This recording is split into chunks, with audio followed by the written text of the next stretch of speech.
আজ বেশ ভারাক্রান্ত মন নিয়ে আপনাদের সামনে হাজির হয়েছি। আজ আর কোনো রাজনীতির খবর না, অথবা কোনো রাজনীতি নিয়ে আলোচনাও নয়। আজ মূলত একটা দুঃখের কথা, একটা শোকের কথা আমরা আপনাদের সঙ্গে শেয়ার করতে চাই। আপনারা সবাই জানেন, এর মধ্যে জেনে গেছেন যে উত্তরায় একটা বিমান বাহিনীর একটা প্রশিক্ষণ বিমান বিধ্বস্ত হয়েছে। আপনারা জানেন কিছুদিন আগে ভারতে কিন্তু এরকম একটা হয়েছিল, ওটা যাত্রীবাহী বিমান ছিল, ড্রিম লাইনার ছিল। সেই যাত্রীবাহী বিমানটা যেয়ে পড়েছিল একটা মেডিকেল কলেজের ক্যান্টিনের উপর। আর এখানেও কিন্তু একইভাবে একটা প্রশিক্ষণ যুদ্ধ বিমান, সেটা যে ভূপাতিত হয়েছে উত্তরায় একটা স্কুলের উপর, মাইলস্টোন স্কুল যেটা আছে, স্কুল অ্যান্ড কলেজ, সেই স্কুলের একটা ভবনের উপর, দিয়াবাড়িতে।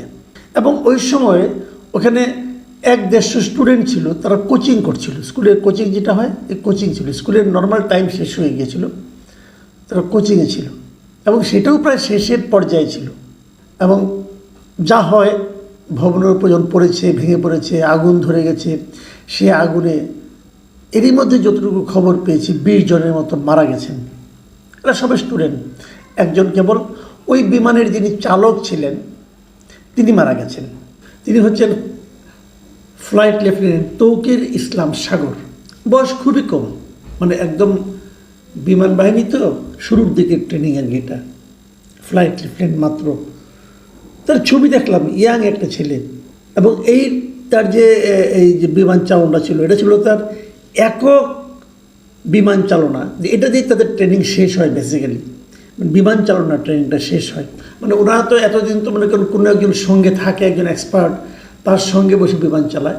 কিন্তু ওনার ছিল এটা যেহেতু শেষ, একা চালাতে পারি কিনা তার পরীক্ষা। এবং উনি একাই ছিলেন বিমানে এবং উনি মারা গেছেন। নাকি হাসপাতালে নেওয়ার পর মারা গেছেন, মুমূর্ষ ছিলেন এর আগে। এখন এই অ্যাক্সিডেন্টটা কেন ঘটল, এর জন্য আপনি কাকে দায় দেবেন? দুর্ঘটনায় আসলে দুর্ঘটনাতে দায়ী ব্যক্তিকে খোঁজা অনেক সময় অর্থহীন হয়ে যায়, কারণ খুঁজে পেলেও তাকে মানে কিছু করা যায় না, ঘটনা তো ঘটেই যায়। কিন্তু তারপরও খুঁজে দেখতে হয় যে পরবর্তী দুর্ঘটনা যেন এরকম না ঘটে। সেই জন্য আমি যে কথাটা তখন বললাম যে ওনার একক উড্ডয়নের এটা ছিল প্রথম দিন আর কি, এবং এটি শেষ তার ট্রেনিংয়ের। তো সেক্ষেত্রে অনেকে মনে হতে পারে হয়তো ওনার ভুলে এই কাজটা হয়েছে, কিন্তু যতটুকু এখন পর্যন্ত জানা গেছে না, এটা ওনার ভুল ছিল না। উড্ডয়নের কিছুক্ষণ পরে উনি কন্ট্রোল রুমকে জানিয়েছিলেন যে বিমান আর উপরের দিকে উঠছে না, বিমান নিচের দিকে পড়ে যাচ্ছে, উনি কিন্তু জানিয়েছিলেন। তখন কন্ট্রোল রুম থেকে ওনাকে বলা হয়েছিল সেই জন্য ইজেক্ট করে বেরিয়ে আসে। বিমানে ইজেক্ট করার সিস্টেম আছে, পাইলট চাইলে যে কোনো মুহূর্তে, শেষ মুহূর্তে ওখান থেকে ইজেক্ট করে ওই প্যারাসুটটিও বাইরে পড়ে যেতে পারে এবং সেখান থেকে সে ধীরে ধীরে নিজের জীবনটাকে নিরাপদে রাখতে পারে। কিন্তু এই ফ্লাইট লেফটেন্যান্ট তৌকির ইসলাম উনি তা করেননি। উনি ইচ্ছা করে করেননি। উনি চেয়েছিলেন বিমানটাকে লোকালয় থেকে একটু দূরে নেওয়ার জন্য, মানে যেখানে কোনো মানুষজন নেই সেখানে নিয়ে গেলে প্রাণঘাতী, মানে হতাহতের সংখ্যা কম হবে, এরকম একটা প্রত্যাশা নিয়ে উনি শেষ পর্যন্ত চেষ্টা করেছেন বিমানটাকে লোকালয় থেকে একটু দূরে নির্জন এলাকায় নিয়ে যাওয়ার জন্য। হয়তো নির্জন এলাকায় নিতে পারলে হয়তো তখন উনি ইজেক্ট করে বেরিয়ে আসতেন, কিন্তু শেষ চেষ্টাও তার সফল হয়নি। অনেকজন গিয়েছিলেন দিয়াবাড়ির ওই জায়গাটা, একটু ভিড়ভাড়টা কম, অতটা জনবসতি ওখানে নেই, আর একটু যেতে পারলে হয়তো হতো, কিন্তু উনি শেষ পর্যন্ত সেটা পারেননি এবং উনি নিজেও মারা গেছেন।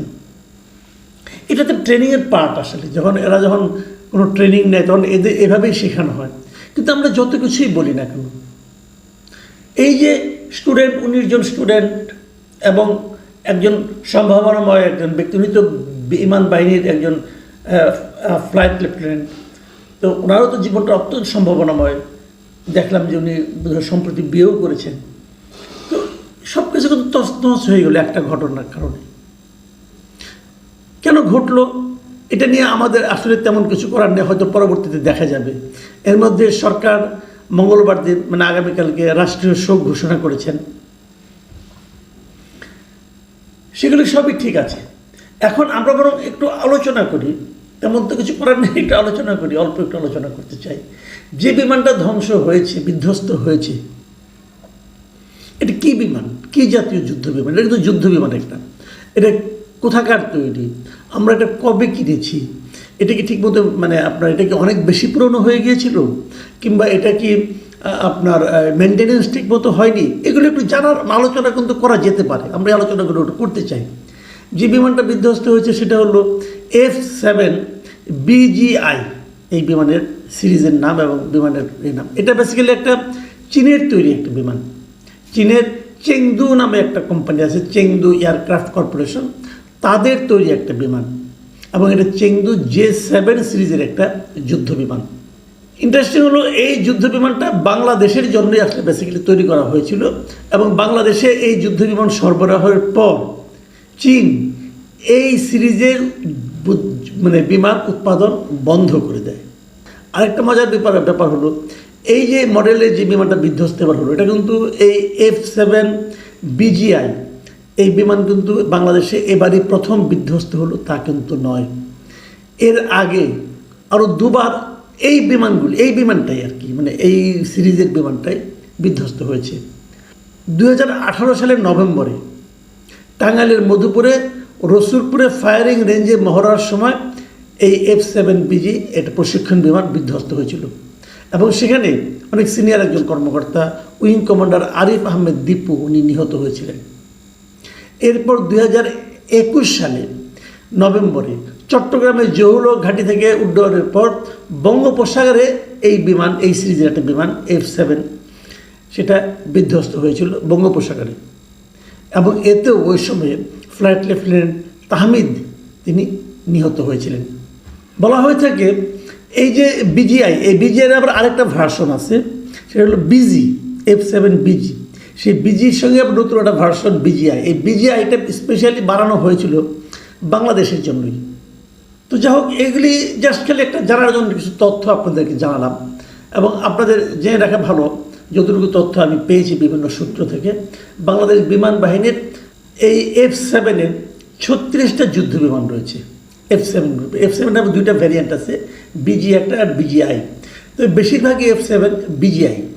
এখন এই বিমানগুলি যে রয়েছে এর মধ্যে অলরেডি আমরা জানলাম যে 3টা বিধ্বস্ত হয়ে গেছে, কিন্তু তো এই বিমানগুলি কি তাহলে নিরাপদ না, উড্ডয়নের জন্য নিরাপদ না? এতগুলি বিমান তাহলে কী করবেন এগুলো আপনি? তাহলে এগুলো কি আবার চেক করতে হবে, অথবা চীনে ওদেরকে বলতে হবে তোমরা এসে দেখো এগুলিকে আরও মডার্ন করা যায় কিনা, অথবা অন্য কোনো কিছু করা যায় কিনা, নাকি এগুলোতে চড়তেও তো এখন যারা নাকি মানে বিমান বাহিনী যারা সদস্য আছেন তাদের মধ্যে তো একটা ভীতি কাজ করবে। তো এখানে আর এর কি বেশি কিছু বলার নেই আমাদের খালি একটুকুই বলার এখন, যারা প্রচুর আহত হয়েছেন, প্রায় অনেক স্টুডেন্ট আহত হয়েছেন, যারা আহত হয়ে বিভিন্ন জায়গায় চিকিৎসাধীন আছেন, যেন তাদের সুচিকিৎসা হয়, এটা আমাদের একটা চাওয়া, আমাদের প্রার্থনা যেন আর কেউ নিহত না হয়।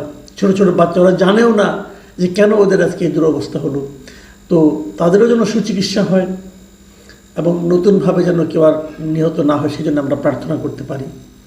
পাশাপাশি বিমান বাহিনীকে আমরা বলতে পারি যে আপনাদের এই ধরনের প্রশিক্ষণ এই জনবহুল এলাকায় না করেন প্লিজ। ঢাকা শহর খুবই ঘনবসতি একটা এলাকা। এই দুর্ঘটনাটা যদি মনে করেন আপনার কোনো একটা বিরান এলাকায় হতো, তো সেখানে তো আর এতগুলি লোক মারা যেত না। আপনাদের এই ধরনের প্রশিক্ষণ প্লিজ একটু জনবিরল এলাকায় করেন।